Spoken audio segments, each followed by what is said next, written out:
கடந்த 10 வருஷத்துல புற்றுநோய்க்கான இறப்பு விகிதம் வருஷம் கிட்டத்தட்ட 3% அதிகரிச்சுட்டே இருக்கு. இதை நான் சொல்லல, ஐசிஎம்ஆர் ரிப்போர்ட் சொல்லுது. முக்கியமான விஷயம் என்னன்னா, பெண்களுக்கிடையே புற்றுநோயின் இறப்பு விகிதம் பயங்கரமா அதிகரிச்சுட்டே இருக்காம். இந்த Lancet regional health south east Asia 2013 இருந்து 2022 வரைக்கும் இடைப்பட்ட காலங்கள்ல புற்றுநோயோட இறப்பு விகிதம் அதிகமா இருக்குன்னு சொல்றாங்க. அதுதான் ஐசிஎம்ஆர்னு சொல்லக்கூடிய இந்திய மருத்துவ ஆராய்ச்சி கவுன்சில் விஞ்ஞானிகள் ரிப்போர்ட்டா வெளியிட்டிருக்காங்க. இந்த பாதிப்பு ஆண்களை விட பெண்களுக்கே அதிக அளவு வளர்ந்து வரதாகவும் இனி வரும் காலங்கள்ல பல மடங்கு அதிகரிப்பதற்கான சாத்தியக்கூறுகள் இருக்குன்னு சொல்றாங்க.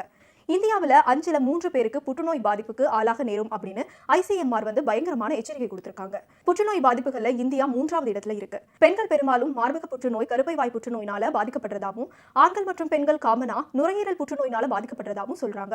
இதெல்லாம் எப்படி வருதுன்னு பார்க்கும்போது, கலப்படம் செய்யப்பட்ட உணவு சாப்பிட்றதுனாலையும், கலர்பொடி கலந்த உணவு சாப்பிட்றதுனாலையும், ஹார்மோன் மாற்றம், பிளாஸ்டிக் அதிகமா யூஸ் பண்றதுனாலையும் வருதான்.